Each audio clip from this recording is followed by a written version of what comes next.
Salut! Today we are going to learn how to ask yes or no questions using inversion. Inversion is a fancy way to say you flip it. You can ask yes or no questions using ESCA, raising your voice, putting a tag question at the end, but inversion is the most formal way to ask a question. You'll see this commonly. You'll use it in writing. Inversion is a great tool to learn to sound more formal when you are speaking or writing questions in French.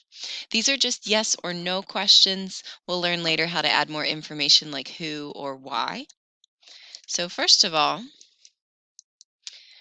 you've seen inversion questions before when you're learning basic stock phrases like comment allez-vous? How are you doing? Or comment t'appelles-tu? What's your name? So this little hyphen and the flipped subject and verb, that's actually inversion. It is pretty easy to do. So this is more formal than ESCA or tag questions. You invert, aka you flip, the subject pronoun. That's je, tu, il, elle, on, or nous, vous, il, elle. You flip that and the verb. So instead of tu parles, you'll go parles-tu. You flip them. When you flip these two words, you put a little line in between called a hyphen. You put a little hyphen to attach them to each other. So here are four statements, and we're going to flip the subject and the verb to make them an inverted yes or no question. Sounds very fancy and formal. Vous parlez français is you speak French. Now I could always raise my voice, I could put esque, but let's try inverting these instead. My subject is vous, my verb is parler, flip them. Parlez-vous français? Do you speak French? Parlez-vous français? Tu aimes l'art. You like art. Let's make it a question by saying, aimes-tu l'art? Do you like art?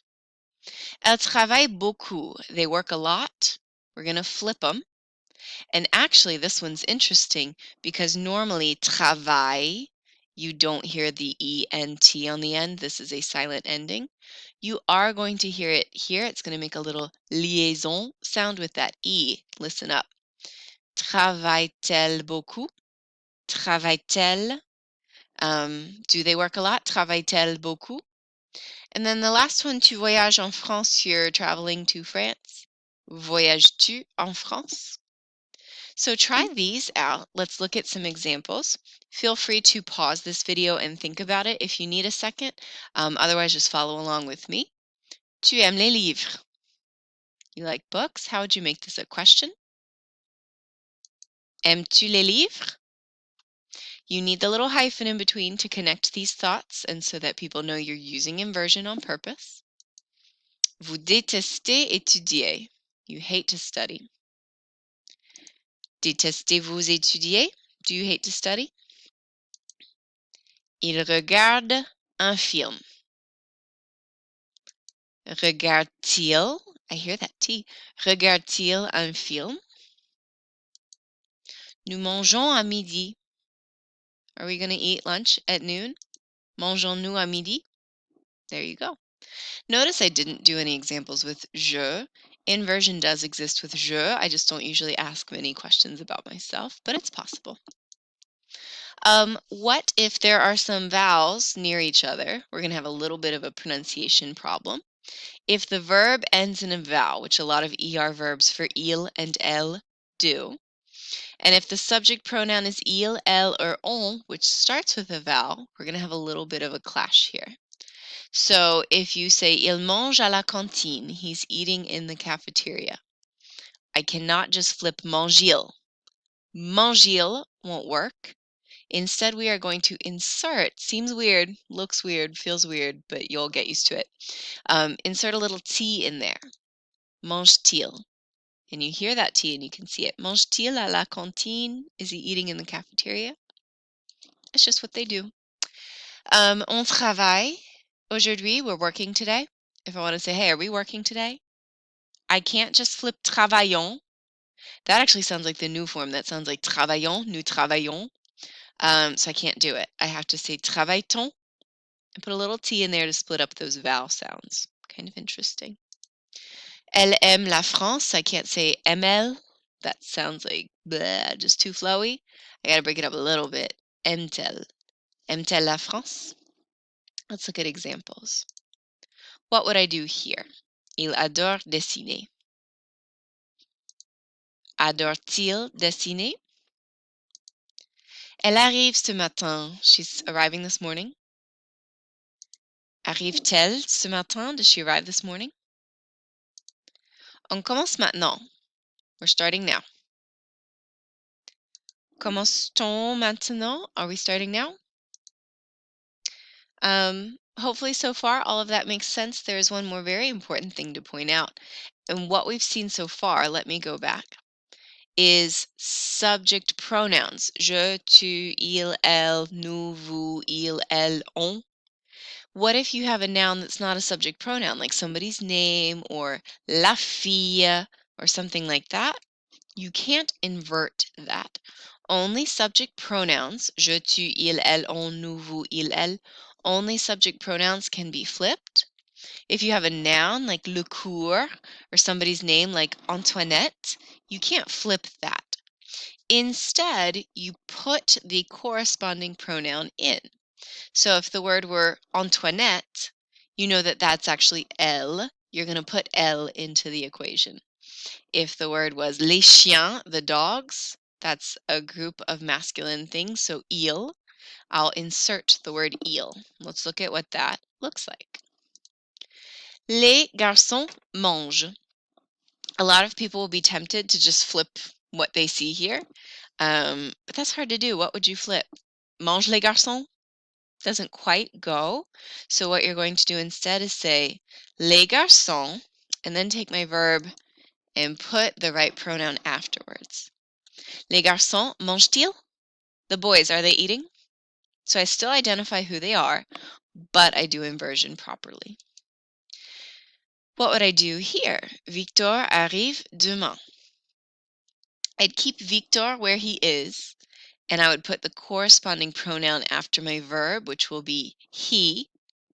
I do need to insert a little T there. Victor arrive-t-il demain? Victor, does he arrive tomorrow? The class is hard. Le cours est difficile. Le cours equates to il, it's masculine singular. So le cours est-il difficile? That's what I will do if I have a noun that's not a subject pronoun. For example, Gilles retrouve un ami. Gilles is a guy. Gilles retrouve-t-il un ami? So I have to insert il. I put that in to add. It corresponds with Gilles. And I need to break it up with the little T there too. Janelle cherche son sac. Think about that one. Janelle cherche-t-elle son sac? Is she looking for her bag? Les amis sont sympas. The friends are nice. They are masculine friends. I don't see an E in there. So les amis sont-ils sympas? Are they nice? Le livre est intéressant. Book is masculine singular. Le livre est-il intéressant? Is the book interesting? That's about all you need to know when it comes to inversion for right now with yes or no questions. I do want to point out two little stock phrases that we use, il y a and c'est. Il y a means there is or there are, like il y a 10 livres, there's 10 books. And to make a question, are there 10 books? We get to say y a-t-il? Y a-t-il? The word c'est means it is. If I want to say is it, I separate these out and it becomes est. So here's what they look like in context. Il y a une bibliothèque. There's a library. Y a-t-il une bibliothèque? Is there a library? Y a-t-il is what that sounds like. Y a-t-il? Y a-t-il? Il y a deux personnes. Y a-t-il deux personnes? Are there two people there? C'est amusant. That's funny. Is it funny? You're going to flip and it'll be est. Est amusant? Is that funny? Here's two more examples. C'est mon professeur. That's my teacher. Maybe you don't know who that person is and you want to say, is that my teacher? Est-ce mon professeur? Est-ce mon professeur? Il y a un gymnase à l'école. Imagine a little accent on that one. Oops. Y a-t-il un gymnase à l'école? Is there a gym at the school? Y a-t-il? Est. Et voilà, that is how you use inversion to ask yes or no questions. We'll insert more question words later like who and when and where. But for now, the idea of inversion is you take your subject pronoun and your verb, you flip them with a hyphen in between. Au revoir.